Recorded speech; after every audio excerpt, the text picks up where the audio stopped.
What's going on, everyone? Thank you for joining us for another episode of the Bleed Lows podcast. The Dodgers starting rotation is the best in baseball. Snell is one step closer to returning, and some young MLB studs keep bringing the smoke. All that and more coming up next.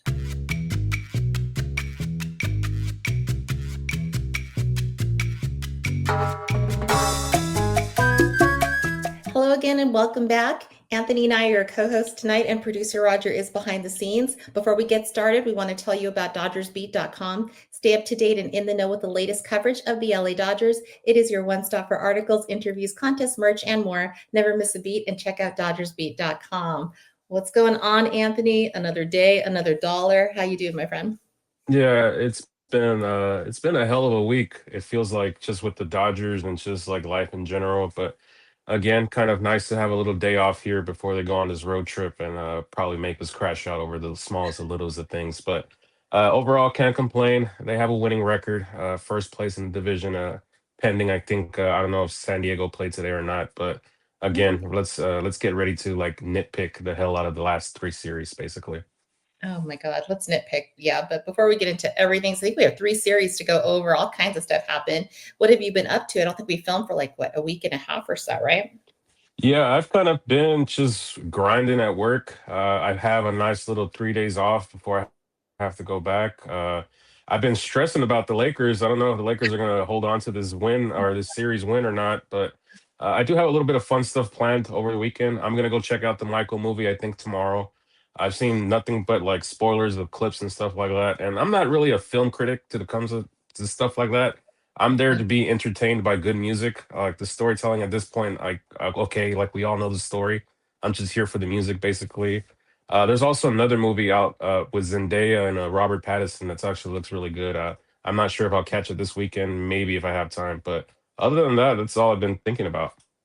Oh my God, I have not stopped thinking about it. I mean, there's really nothing to spoil. I mean, to be honest with you, it's really is just great music and just appreciating the life that a lot of stuff we already knew. But I think I'm definitely going to have to go back and watch it a second time because it's such an overwhelming experience. That's what I grew up with was Michael Jackson, and watching all of those scenes, it takes you right back. I just think his nephew played the part so well. So you are in for a treat. It's an incredible film, just so emotional, and I loved it. So you're definitely going to enjoy that. But yeah, Dodgers. That's what this is about. And they, I guess I don't know if it's an overreaction because I mean, as fans, we get mad if we win because there's games we shouldn't lose. We should not be losing to the Marlins. But that's a whole other story. We'll get into that. But since we last filmed, I think right away there was a significant piece of news in terms of our batting order. And I really thought I gotta get Anthony's thoughts on this. Obviously, you know, we have one of our superstar acquisitions in the offseason, Mr. Kyle Tucker. He's been taking a lot of heat because he hasn't really been, you know, I guess putting up numbers that people say he should be putting up. Still early in the season, but he was moved down in the order to the 4 spot, Freddie now being in the 2 spot. And we did see some production over the last week or so from him, but I just wanted to get your thoughts on kind of Dave Roberts' comments because he was saying that Tucker had been, he thought, trying to do too much, and maybe he was being somewhat indecisive with his swing. So, what are your thoughts on the Tucker move, and could that produce more, you know, production in the future for his success? Yeah, I actually kind of like moving him down in the lineup. I think when Mookie is back healthy, I think he slides right back into the number 2 spot. You slide Freddie down to three, and you kind of keep Kyle there, slotted Yeah. in at number 4. I feel like he's just, Dave said it best, he's trying to do too much. And Mhm. oftentimes, I think he's just chasing early on in that pitch count. Most of the time, that frustrates me, at least, is a perfect example of it. I forget the situation, but the Marlins were bringing in a guy who's about to come into like a situation where runners on, it's the 8th inning, and you have Kyle Tucker up and right behind Max Muncy, and before you can even get settled into like, okay, let's make this guy like work and see if he can find a strike zone. After 3 pitches, he's out the inning because guys chased early on in the count and stuff like that. That's like the biggest pet peeve I have is when a reliever's coming out of that bullpen and the guy goes swinging immediately at the first pitch. Like I understand maybe you see something like that pitch is enticing enough to swing, but like ever think about just like let's see if he can throw a strike first, and like let's go from there. So for me, swinging early on and the pitch count has kind of been the frustrating thing for me for Kyle Tucker. Um, I know a lot of fans are frustrated, obviously because of the price tag, what he ended up he ends up making this year. And it's a lot of similarities to last year because a lot of those same frustrations were pointed to a guy who actually was playing against us not that long ago, Mr. Michael Conforto. He was the big free agent signing of last year. I think it was 1 year, 20 million. But everyone saw the price tag 20 million, like, well, you're getting paid this much, you have to produce at this level. And he obviously didn't produce at that level throughout the whole season, and obviously didn't ended up not factoring into the playoff roster at all going forward. So I think early on with Kyle Tucker, I think the month of April is over. I think it kind of just start May as a refresher and like, okay, let's breathe a little bit here. Like, let's kind of take the pressure off ourselves because right now it looks bad. Yeah, I think so. I mean, I was really happy for him when he had that walk-off hit on Monday, and I was like, okay, this could be a turnaround. But I'm just thinking, maybe 23 is just cursed. Maybe it's a cursed number, but he isn't the only one not producing at the level that I think we're used to with some of our superstars. Because in general, like you have Ohtani in the last year compared to now, their slug and it's down from 622 to 491. Same thing with Freeman. Freeman is not seeing the numbers he normally will. But we're normally used to. Teo's another one. So even though they're still at the top of baseball, we are literally, at the very top in terms of we're second in home runs. We're number one in WRC plus. Even with the losses that we've had, we're actually seeing the production from the bottom of the lineup. We're actually number one in our 7, 8, and 9 hitters in all MLB. And that's due to guys we got to talk about Rushing because I really want to get your thoughts on him. But some of the guys that are not being paid the big bucks are the ones that are kind of making things happen. So let's get into that because, we saw some stuff kind of come up in the Giants series. And I really wanted to sweep the Giants, but luckily we didn't get swept. Could have been. But yeah, we have the rise of the villain of Dalton Rushing and some interesting things that happened since that time. So go ahead and talk to me about your takeaways from the Giant series and your thoughts on kind of the villain that is Rushing now. Yeah, that's funny. The biggest takeaway from the Giants series is I've said it before, our division games are always going to be tough, whether it's the Giants, whether it's Arizona. Arizona played us really well to start the season. We haven't matched up with San Diego yet, and Colorado wasn't an easy to up when we went up there either. So for me, I always prioritize division. We got to focus on them because they're kind of the ones that kind of keep us on our toes throughout the season. Yeah, I would love to match up with Atlanta, who's first in their division, or surprisingly a Cincinnati, who's also first in their division. But I always focus solely on our division first, and the Giants kind of proved that. The offense kind of just completely no-showed for Yoshi and for Shohei. You were kind of expecting okay, let's see, is something going to happen? Something going to happen? You kind of got left kind of waiting for something, and fortunately, nothing ended up happening. The most exciting part of the series was Dalton Rushing. I'll start it with this. I don't think he should have said what he said when I forget who got hurt on that tag at home.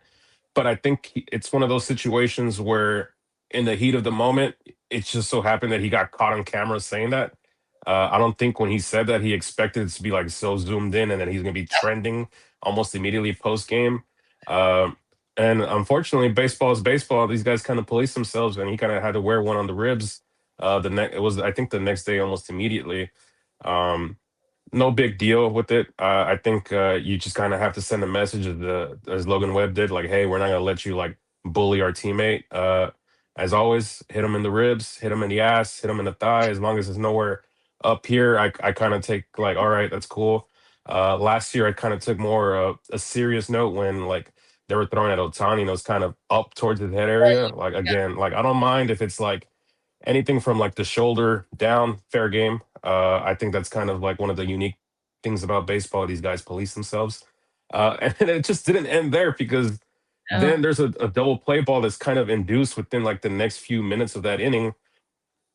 Dalton goes in hard at shortstop. I don't know if that's kind of him just trying to send a message to the Giants hey, I'm no punk. But again, it's kind of a dirty slide, one of those slides that they're trying to eliminate from the game. Everyone remembers what Chase Utley did to I forget the guy's name, the Tejada kid in the Mets series back in 2015. And we're talking about 10 years now. The whole Chase Utley rule, you can't slide purposely trying to injure an opposing player. So hopefully, at least for Dalton, the past couple days, past couple week, if you want to say, because there's even more shenanigans going on in the other series with the Cubs as well too. I feel like the target's on his back now. A Yeah. lot of guys are going, or a lot of teams are going to try to punk him, which is funny because we're having this conversation about the Dodgers' backup catcher. He's not even our starting catcher. Our starting catcher is Will Smith, but they're Yeah. both the complete opposites. Will Smith is the quiet guy, and Yeah. Dalton is just basically his alter ego. So I think it's a good thing for baseball. I mean, the Dodgers, when they started the promotions of the series, the season, and all that, the one thing that stood out was bad guy, embrace being the bad guy. So Okay. if Dalton Rushing has to be the bad guy for this team, I really don't mind it because if you look at the other guys we have on our team, who in baseball is going to hate Freddie Freeman? World Yeah. renowned good guy Freddie Freeman. Who in the hell in baseball is going to hate Shohei Ohtani? Every time he goes up to bat, the first thing he does is salute the opposing manager because that's the kind of respect that he has for the game and for his Mhm. opponents. So if Dalton Rushing has to be the bad guy for this team, I don't mind it. I really don't mind it. So I mean, if that's essentially the role that he's going to have, I will say this though. I would like to see if he keeps it up throughout the whole season, especially like if he sees like a little like Well, area in the season where like he's just struggling. Is he going to keep this up? Because right now it kind of feels like he's front running a little bit because like we're performing well. He's performing well at the dish, stuff like that. I kind of want to see what he looks like when he's going through a rough stretch. If he's still doing that, like through a rough stretch, and like my ultimate respect to him, like all right, then he might just be that guy where he's the bad guy for this team. I kind of like it. I'm gonna be honest with you. I know that we get the villain label no matter what, so you might as well just embrace it. And so if he wants to take that on, give us a little edge. The whole league is just, yapping about it, and it's kind of just amusing to me because we are a team really of good guys, but I also think it's making the league or the fans of other franchises just feel justified in calling us the villain, and so be it. But I kind of like it. Maybe it's giving him that feeling like this is the persona I'm going to take on. If it's making him hit, what is it like? He's got like 7 home runs and 52 at bats and almost a 350 batting average. I'll take it. So be the villain, help us win. It's all good. But yeah, going into that's like kind of traveling down that series. What did you think of the Glasnow outing? The one that he had, the 8 innings pitched to jump. He's number 1 in WHIP in MLB. Just a masterclass, right? Amazing. Yeah, this is when I remembered I sent that text to you guys. I'm like, we got to start including this guy in potential Cy Young Right? conversations. I know he kind of had a similar start yesterday, didn't end up getting the result, but he's been solid throughout. And I think up until yesterday, the Dodgers had been undefeated. If you consider last year all the way up in September when Glasnow started, he's Mhm. kind of come into his own as a Dodger. Every time I see his name on that bump, I'm like, all right, we're gonna get a strong outing here. He's probably gonna go out there, strike out at least minimum maybe 7 guys, hopefully at the max maybe 10, 11 dudes. He's going to go out there and just compete and dominate. And for us, we've always said the only issue with him is his durability. When it ultimately comes down to can he stay healthy throughout the whole length of the season. And so far he's showing it. And hopefully with the inclusions of guys like Blake Snell on the rebound and stuff like that, you can kind of like dial down his innings and stuff like that and be like, okay, like we let you ride early on in the season, but like let's slow it down a little bit. Let's bring it back in a little bit. I know he'll probably be upset by that because he can see the results and he sees like it's working really well, and he kind of just wants to go out there and just compete. So for me, Glasnow I think has to be included in that Cy Young potential if he keeps it up for the remaining of the year. No, you're right. It is durability with him because he has had the history of injuries in his past.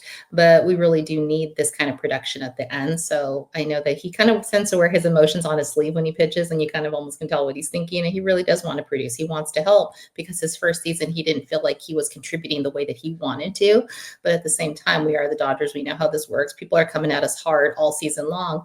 And I'm kind of liking that Snell could be coming back, sooner than later because it kind of, takes some pressure off of the entire rotation. But the entire rotation right now, incredible. We have a combined ERA of 131, and this is made up of Glasnow, Yamamoto, Ohtani, Sheehan, and Robleski, not including Roki in that. But we'll talk about him in a second.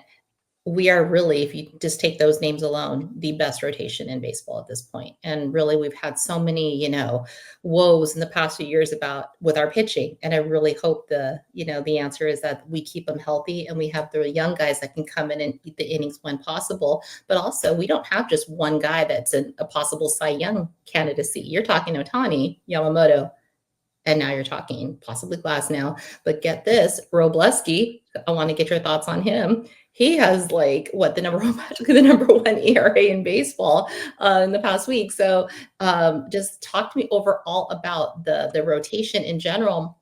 And why is it that when Ohtani and Yamamoto get up there, our bats just go cold and they forget how to hit? What is wrong with them? It's the curse of being an ace for the Dodgers, basically. Right? All those years of Kershaw getting one run, and sometimes not even one run, like 3 hits. A couple of these games, I forget who it was. I believe it was Yamamoto who only got 3 hits in that game against the Giants. That's all the offense provided for him was 3 measly hits, basically. It's very exciting to see all these young guys kind of step up, whether it's Robleski, whether it's a Sheehan. Robleski kind of had to grind it out in his last outing against the Cubs, but that was actually kind of pretty impressive because we all knew it wasn't going to be sunshine and flowers for the rest of his Dodger tenure for the rest of the season. So I kind of wanted to see what it looked like. Okay, let's see.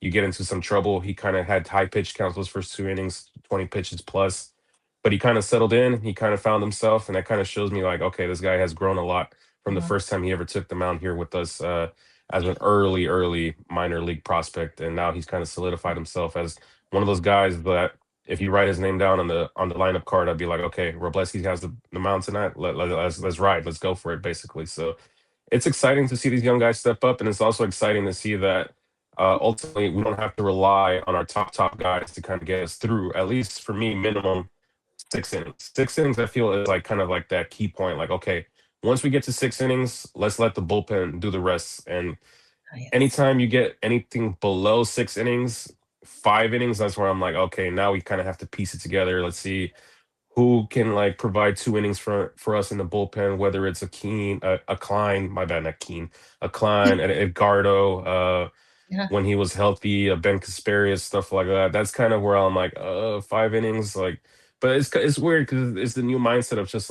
we have these bullpens and we have to trust them and stuff like that.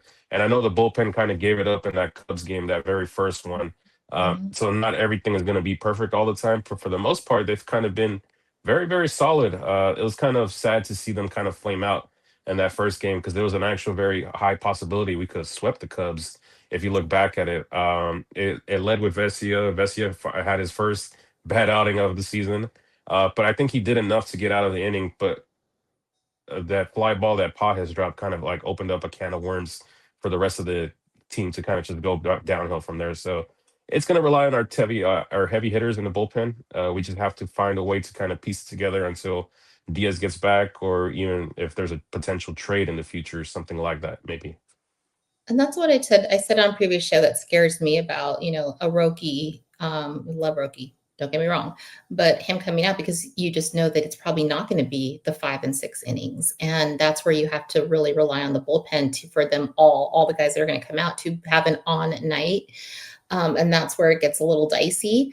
But with Snell coming back soon, you're thinking that hard decisions are going to have to be made about who is going to remain in the rotation. You're looking, of course, at Robleski. He's really strong right now. You're looking at Emmet Sheehan. You're looking at Roki, and how is that going to play out as we go, forward when we do see Snell back? There was a lot of chatter about Roki. His starts have been rough. I mean, he did try to add to his pitch mix, but it's not really kind of producing the results, at least early in the season, that we would like to see. Brandon Gomes, when asked about it, said that he is not going to be moved to the bullpen. That is not a consideration. This is per Fabian Ardaya back on April 21st.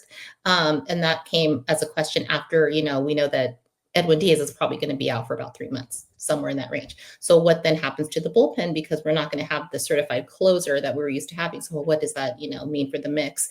But your opinion on Roki, some people say he should go back to, get a little more development in AAA. So we're like, no, he's got to stick it out here and they're going to give him his leash. Your thoughts? See, I tend to be on the side of like he has to stay up here and kind of take his lumps up here. Okay. I rather him waste his bullets up here at the major league level and learn from it than kind of go down at AAA and not really face major league competition. Yeah, there's a lot of guys down there who have the potential to be up here, but there's also a lot of 4A guys who are going to be career minor leaguers. Mm, So if he's going to get shelled, I hate to say it, I'd rather have it up here in the major league level because now you kind of mm, can learn from it, you can grow from it, and just being around the rest of these guys as well, they can teach him stuff like that. I actually thought his start against the Cubs was pretty solid, apart from like the home run ball. It's either he gives up the home run ball or he gives up a lot of walks, and this time around he only had one walk, which is like awesome. That's a win. You only gave up one free bag, but you had the four solo home runs basically, and he even pitched into that sixth inning. I was kind of praying that he didn't get into any trouble, but ultimately he did. The bullpen kind of come in and kind of rescue that situation, that fireman save. Uh, but for me, I'd rather have him up here in the major league level learning compared to down at AAA. And I know the coaching at the AAA level is probably the same as it is up here, but I'd rather have our guys up here kind of hands-on approach compared to like a phone call or a Zoom meeting, like, oh, hey, like, how's it going? Like, instead of like hearing from someone else, I rather them have their own eyes on the situation and be like, hey, like let's try this, let's try that, instead compared to like him being somewhere else and like you can't have that day-to-day conversation. I think that's probably what's in line with what the front office is thinking, because if they were going to do it, they would have probably done it already. So, they do want him to just kind of take the hit. And we have guys like surrounding him that he can really learn from, because you have to think that Shohei and Yamamoto are talking to him, guiding him. And he has a lot of people that he can, he's learning from the best. So hopefully we can see that production in May. Let's hope. What do you think about Emmet Sheehan and his, development through the start of this season? It feels like he's kind of back, isn't he? Because at this very start of the season, it was like, oh, he's having velocity issues. He's not really looking like the Emmett Sheehan of old of last year. And then he has that start against the Cubs, and he looked pretty solid. For me, I feel like he's kind of solidified himself in that starter role. I'd love to keep seeing him get more starter opportunities. The issue becomes just a logjam, but I Mhm. think he's proven it long enough where I think his name, if you see it on there, you'll be fine going forward. For me, again, Roki kind of is the odd man out, and I would hate to say Sheehan is an odd man out, but I don't think he is. I think ultimately the decision is going to come down to whether him or Robleski perform well or not, and it's going to come down to, okay, if Robleski's still hot going forward, they might keep him in that rotation, and if Sheehan's kind of like, oh, he's kind of been inconsistent, he's kind of been shelled the last couple times, or vice versa. I think that's what the decision is going to come down to ultimately: who's hot and who's not. So kind of like while we're staying on pitching, before I kind of travel down to like some things I want your take on with the Cubs and the Marlins. We did learn, since we were last filming our episodes, Edwin Díaz has had surgery. Now, one of the topics that we had as one of the highlights of our last episode is, should we be concerned about Edwin Díaz? Turns out, yes, we should. The days of Timmy Trumpets, they were too short. At least we got to see a live like once or twice, but that was it. Turns out he has loose bodies in his elbow, and that's been true since 2012. Just came to light in the last week. We learned more. He says it did not affect him until he had his outing on April 19th in Colorado, where he said it felt tired and tight. And now we are going to have to kind of, I guess you could say, piece it together until he's back second half of the season. They're estimating 3 months, but with the Dodgers, we don't really have an exact timeline. Could be a little bit longer. They obviously want him for postseason anyway. But in terms of now how that affects us, do you see them going back to closer by committee, or kind of looking for the person that could be a certified closer amongst the people we have? Because we have seen a really nice start of season with Tanner Scott. What are your thoughts on that? I think it is going to be a closer by committee situation. I do tend to lean with the idea, since Tanner Scott kind of has done it before, and at this point, if you give me two choices and it's Tanner Scott or it's Blake Trinan, I'm gonna go Tanner Scott just because he throws for high velocity. Every time Blake Trinan is out there, I don't know. There's just something in, and it's weird because it's the opposite. Last year, I used to feel like that about Scott, where I'm like, dude, if he's out there, like, I know this game's gonna get blown, or we're gonna have to go to extras, or et cetera, et cetera, et cetera. And now he's kind of been reversed. he's kind of found where he was back when he was in San Diego and all those other locations. And he's kind of like, when I see him out there, I'm like, okay, yeah, he's gonna get it done. And that's an opposite and a weird feeling to have because such a negativity that we had towards him last year, and he's kind of like come into the season kind of like what we said all of off season. We're like, hey, just whatever happened last year, that's in the past. There's a new season. Let's start fresh. For me, I also want to throw another name into that, Alex Vesia. I think Alex Vesia kind of deserves to get some closing opportunities. I mean, he closed game 2 of the World Series against the Yankees. I know he only threw one pitch, but that's a very big, high leverage moment. And he showed that he could handle that moment. So for me, it's ultimately going to come down to those two lefties, Scott and Vesia, and it comes down to matchups. For me, I think Blake Trinan, I think his closing days have been better in the past. I just don't see it going forward. And it's gonna be funny when like he comes out in like the next 3 games and he closes them out, and I look like a complete moron because I said I'd rather have like Tanner Scott out there. But I know it's gonna be closer by committee. Kind of just hang on until Diaz gets back in late August, early September, hopefully. Yeah, so that kind of transitions us nicely to kind of like, I guess you could say it's a pitcher, but he's also a hitter. And there was some really colorful comments made during the Cubs series from their manager, Craig Counsell. Loved the David Vassegh bringing all the smoke back, but to kind of give reference to our context to the story, we all have heard it, but we also know what the Ohtani rule is. And that's where kind of the controversy kind of came up, and Craig Counsell in a press conference kind of brought up the fact that the Ohtani rule, which is the fact that where we have, he's a two-way player, obviously, and those players are not counted against the 13 pitcher roster limit, which is kind of essentially an Ohtani only thing, because who else is Shohei Ohtani? So obviously the Dodgers are benefiting from that. Doesn't mean the other teams can't, but he kind of made it sound like we were getting special treatment or he was getting special consideration. The quote was from Craig Counsell, and there's one team that's basically allowed to carry basically one of both, and that he gets special consideration, which is probably the most bizarre rule for one team. Following day, David Vassegh goes all in on him and wants to get, explain yourself, elaborate further. You said this, let's talk about it. And Counsell just kind of skirts it. And that's where kind of, I think people kind of were commenting, like, if you're going to say this, stand on business, back it up.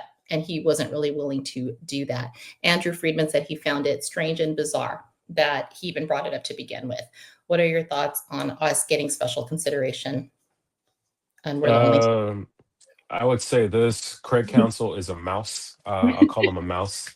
To duck a question, it's insane because if we go back to 2018 when we played against Milwaukee, they were doing stuff that I had never seen before in a baseball game. That's the first time I can remember them using an opener. Wade Miley pitched game 5 for Milwaukee. Well, pitched is using it loosely. He only threw 4 pitches to Cody Bellinger, and then he got removed for Brandon Woodruff later in that same game, that same inning.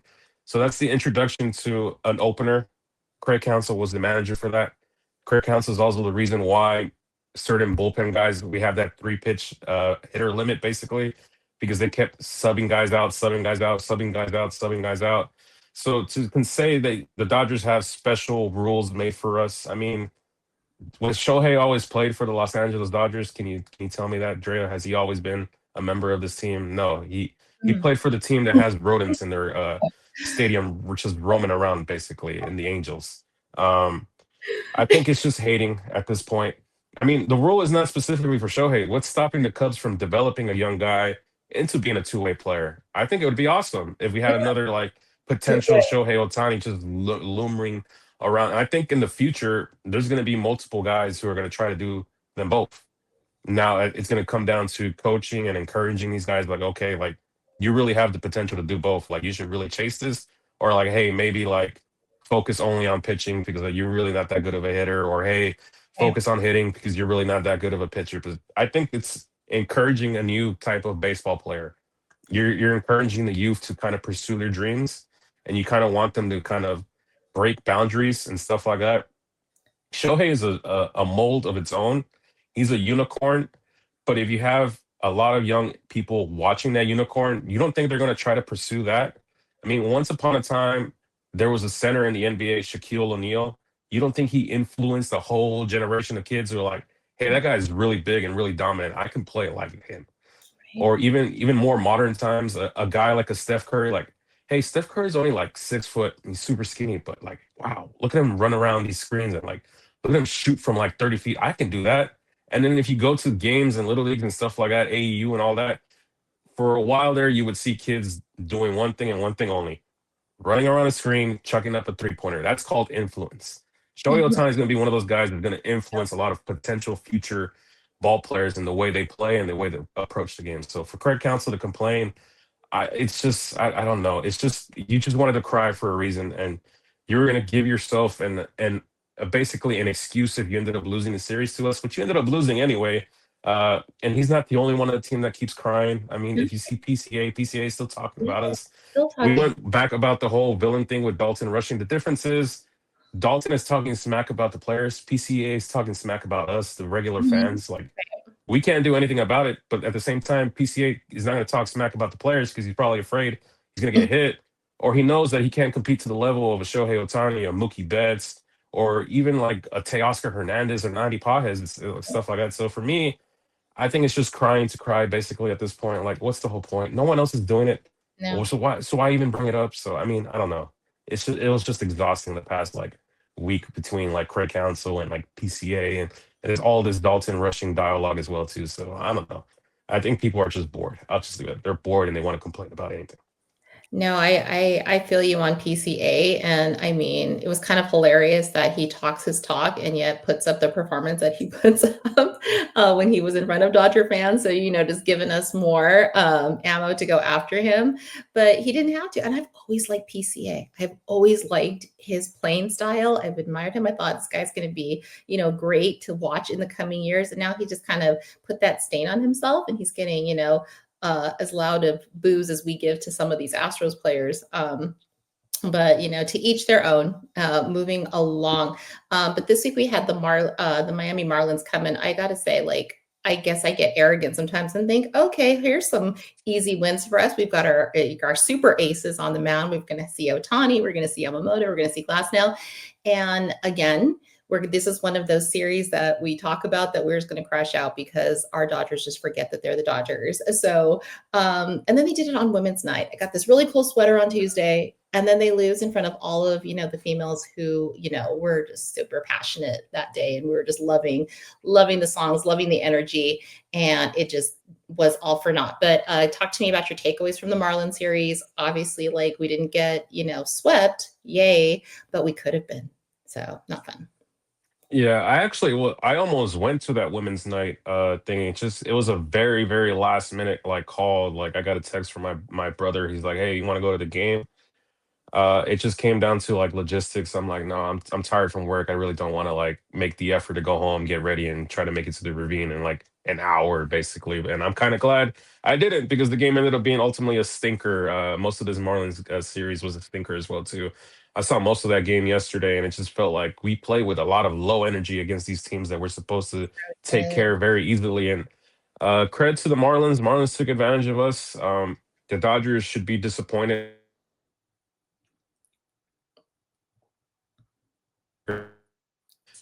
those 2 runs. And for me, it's a sign of like if you become complacent against these teams, they're gonna take advantage of it, and before you know it, they're gonna end up winning series and stuff like that. So hopefully it's a wake up call. Do I feel like this is gonna wake them up in the next coming series? Probably not. They're probably gonna still sleepwalk against not Cincinnati, St. Louis, who's up next, and I think they're gonna take the next series or homestand against Atlanta pretty serious because Atlanta's first place in the division at least right now. But for me, I hate when they take these teams very lightly because then you'll look up and you lost the first game.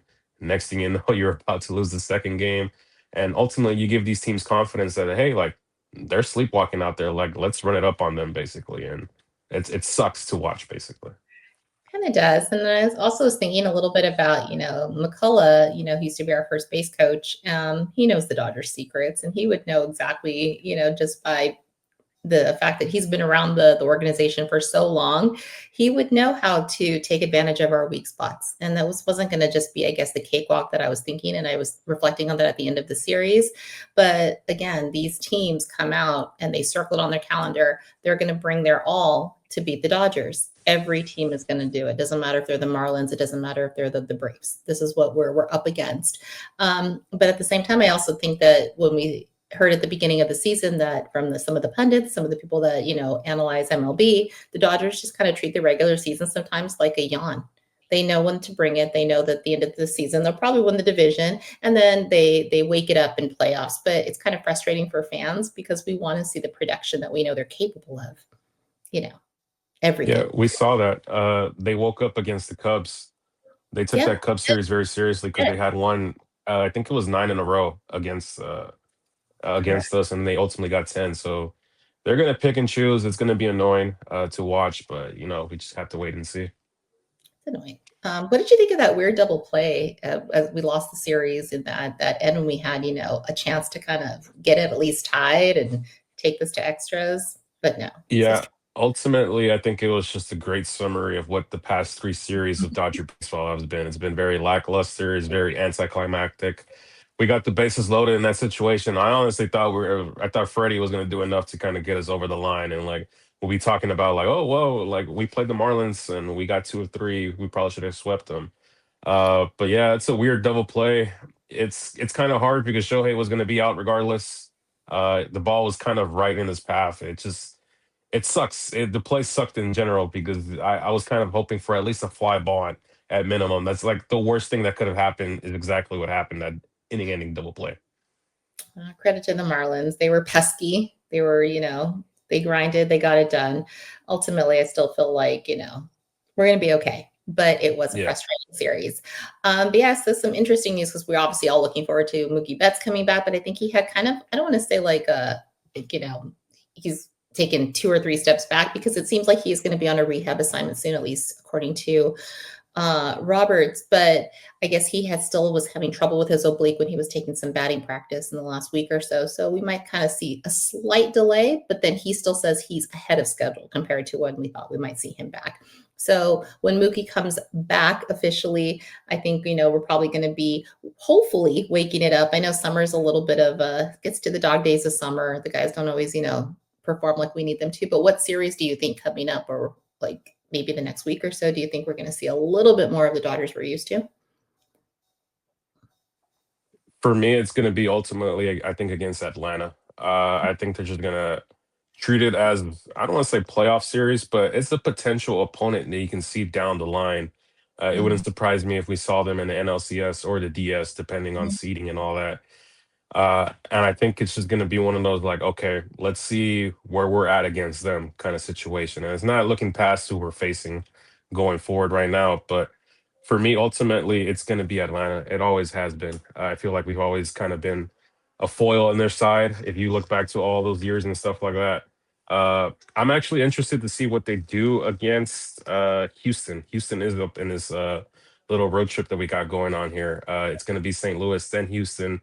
Houston's been awful. If you look at the record-wise, it's just been a disaster. But I feel regardless of matchups and all that and just the prior history we have in 2017 and stuff like that, I think ultimately there might be some emotions there. There might also not be. I think these guys just don't care about that no more. I honestly don't care about it no more. I'm annoyed when I see little snippets and highlights and stuff like that on TikTok when I'm scrolling and I see oh, the best game ever, Game 5 of the 2017 World Series. And I'm all right, just scroll past. I don't want to see this and stuff like that. So, but for me, I think they're going to take that Atlanta series very, very seriously compared to the next 2 against St. Louis and Houston. Yeah, I couldn't have predicted how this April was going to play out, thinking teams. And, we were talking about who are going to be our juggernauts, who are not, when we were in the off season. I couldn't have predicted what would happen with the Phillies or the Red Sox. I mean, no, I'd expect them to be, super contenders against the Dodgers, maybe the Phillies towards the end. But I mean, let's just get into it a little bit because Alex Cora fired. And there has been just a chain reaction of saga of drama going, through the Phillies. We had Ron Thompson was fired. And I guess the Cora was offered the Phillies job, declined it. Yeah. And then he wakes up and chooses violence, and he's posting things that are kind of like making people raise eyebrows, like what is going on in the Red Sox, clubhouse, what is happening. Players felt disrespected because they didn't feel like they had any say when management came and talked to them. So just kind of break that down for me, help make it make sense, because this is not what I would have predicted at the start of the season. Well, the Philadelphia one, I think the writing was kind of on the wall, especially throughout the whole offseason. They were having that dispute with Nick Castellanos. They were going back and forth, kind of taking shots at each other. They didn't really want Realmuto. They re-signed him, kind of like. So the vibes were pretty bad there from the start. And it wasn't really good either, the way they ended their season last year, considering they played us and they had that awful error at the plate instead of just throwing it on. So for Yeah. me, the writing, I think, was kind of on the wall there. I think the window, I don't know if it's closed yet. I think in the playoffs they still have a very good opportunity, because as long as they get there, I think any team has an opportunity to win it all. We said it. We've seen this before. As long as you get hot at the right time, you might have enough to kind of win a championship. So I kind of won't say the window is closed, but maybe after this year, I think that's when I'm like, yeah, look, it might be time to kind of fire sale and try to get something out of these pieces that you have here long term. The Red Sox one is kind of very, very surprising. When the season started, I kind of had them as like a sleeper kind of team, like, hey, like that division. Don't sleep on the Red Sox. There, you got the Yankees, you got the Blue Jays, you got the Red Sox, you got the Orioles who made all those moves in the offseason. And then you had the Rays, kind of sneaky little team, and the Red Sox just fell face flat. I was sold on the WBC, the performances from Roman Anthony, a Jaron Duran. I'm like, yeah, these guys got the young pieces. They're red fire. Look at them perform here in the WBC. As soon as they get back up to the big leagues here with the big team, the Red Sox, they're gonna perform, and they just haven't. They haven't performed. It's been the complete opposite. You thought they would have been motivated and stuff like that. And ultimately, I think the demise of the Red Sox came with not re-signing Alex Bregman. I mean, you trade all those pieces. You trade your, I don't know if he's your franchise piece, but he technically was Rafi Devers to San Francisco with the thought process that, hey, we have Alex Bregman, we're gonna extend him. He's gonna be our guy going forward. We're gonna build pieces around him. And you listen to interviews and stuff like that from a lot of the young guys in the Red Sox organization. They looked at Bregman as like, yeah, he's our leader. He's our OG basically, which is insane to say about Bregman. But yeah, he's kind of at that age where like he's the veteran leader. He has to be that guy for that team. And they looked up to him, they respected him, they appreciated the stuff he did for them. And you look up and it comes down ultimately, I think the dispute was over a no trade clause, and the Yankee or not the Yankees, the Red Sox were like, we don't want to do that. And he leaves and he goes to the Cubs, and that's why when the season started, we did our predictions. I'm like, I think he's going to do the same thing he did for the Red Sox for the Cubs. A lot of those young guys are going to look up to him and kind of be like that guy they rally behind. Like, yeah, like this is our guy. I know we have like the PCAs and all these guys there and stuff like that, but you kind of do need that like franchise guy, the guy who's been through it all. He's been through battles and stuff like that. So ultimately, it didn't make sense when the Red Sox decided not to re-sign him. Like, why would you trade Rafi Devers then? What was the whole point of going through that drama last season? And then the next thing you know, the guy that you want is not on that team no more. And now you're looking for answers and stuff like that. The GMs at this point are basically trying to save their ass, but I feel the writing on the wall is for them as well too. Eventually going to end up getting fired. They're just doing this to kind of save face, blame the coaches. But if the Yeah. performances continue for the rest of the season and they're awful, where else are they going to look? They're going to look at you. They're going to look at the guys who made the moves and put this team together. And ultimately, I think the Red Sox are going to have a fire sale here at the deadline. I don't think they're going to revive from this. I think this is kind of it. I don't know if they're going to sell off a lot of their big pieces like an Anthony or Duran or a Crochet. Probably not. But a lot of those other guys, like on the margins, I said Garrett Whitlock would be an awesome Dodger. I think that's a prime candidate to be traded, especially if they consider this downhill spiral that they're just going to continue on, I think. I'm looking forward to the trade deadline, thinking about, perhaps things that we didn't think were going to be pieces might be pieces. We'll see. But the kind of just traveling down what's been going on all around the league. I mean, yeah, you do have the scapegoats with the coaches. Unfortunately, the coaches aren't on the field, but they're the ones that typically will, they'll look to off with their heads when things start going south. And you have another kind of could be something looming. We don't know. There's no news on this, but you have the Mets going into collapse mode. They are at the bottom of baseball. Get this number. I couldn't believe when I read this today. Since acquiring Juan Soto, they are 93 and 100. Okay, that's Jesus and highest paid player in baseball, and bottom of MLB in wins, 10-21 right now. I mean, yeah, we have the Astros, the Phillies, Angels, Red Sox as the bottom, but the Mets are like, dead last. And it just makes me think, like, culture matters. And then of course you have the veteran presence. And so we've talked about this ad nauseum. You can have the highest paid teams. It is not going to translate into wins. It doesn't work that way. Yet that's what the Dodgers are always accused of, buying wins. Money isn't going to buy that. There's so much more that has to be in place. And it just it's disappointing because the Mets fans and the Mets, I've been kind of peek into their chat rooms, and I guess even to go to the stadium, like they said, I heard somebody said it costs the same as a Crunchwrap Supreme to get tickets to them. Could you have predicted that was going to happen with a highest paid player in baseball, Juan Soto? No, there was just zero chance in my mind. I think it's just the wrong mix of players and personality when it comes to the Mets. They were in the NLCS 2 years ago. They had a chance to go to the World Series and potentially have Yes. the series against the Yankees and stuff like that. I don't know if ultimately signing Juan Soto